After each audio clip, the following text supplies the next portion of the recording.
A young prince named Ashok falls in love with a girl named Lali whom he encounters for the first time while hunting in a forest. Later on he learns that Lali belongs to a nomadic community that inhabits his region. Ashok meets Lali again and both confess that they are in love with each other. In the meantime, Lali's father, who is the head of his community, sends a man named Fulwa to look for her. Fulwa discovers Lali with Prince Ashok. As he has always desired Lali as his better half, he gets jealous and enraged on seeing Lali close the prince. He attacks Ashok, but gets overpowered by him and runs away. Lali becomes upset and fears that Fulwa will take his revenge on them. Fulwa returns to Lali's father and lies to him that Lali has no guts to face her father anymore as she has lost her virginity to the prince, whom he has knocked down on the spot. Lali's father believes what Fulwa has said and orders his gang, along with Fulwa, to rob the regal coffer to avenge this insult. In the meantime, Ashok and Lali marry and go to meet Lali's father. Her father does not assent to this marriage, considering the fact that their class distinction will be an obstacle in the course of their relationship.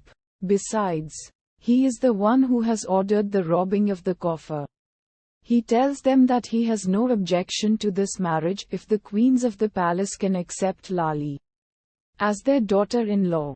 And the prince at first needs to go back to his palace to learn whether Lali will be accepted or not.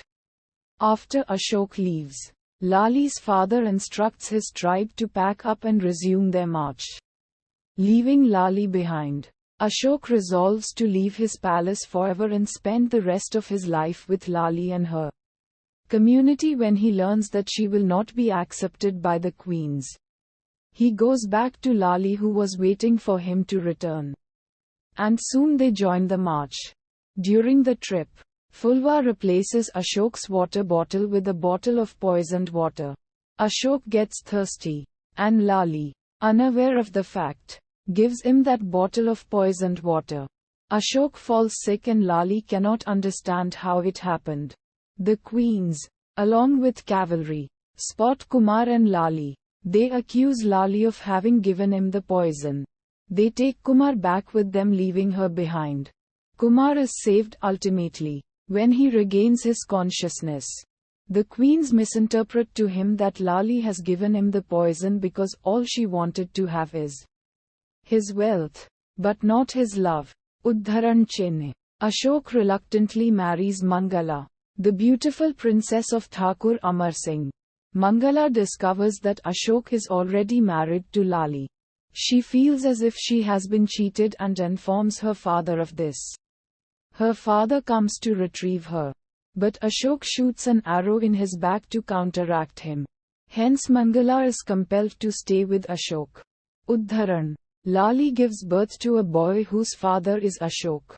Actually, she names her son Ratan and tells him all about her past. One night Ratan meets his somnambulist father in the forest. He saves his father by killing a snake that was about to bite him.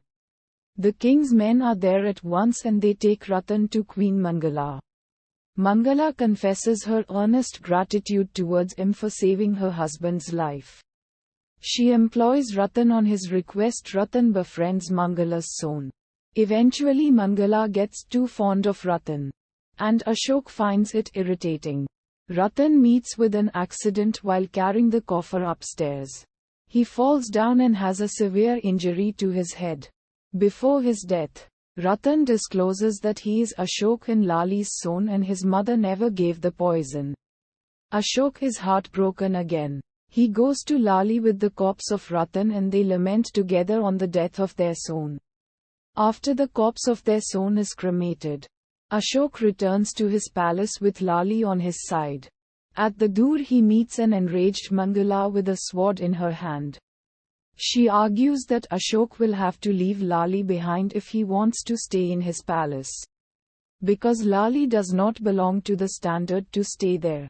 Ashok counter-argues that as long as everything is his property he has the complete right to decide who will stay in his palace.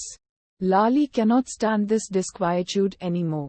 She leaves without uttering a single word and Ashok follows her.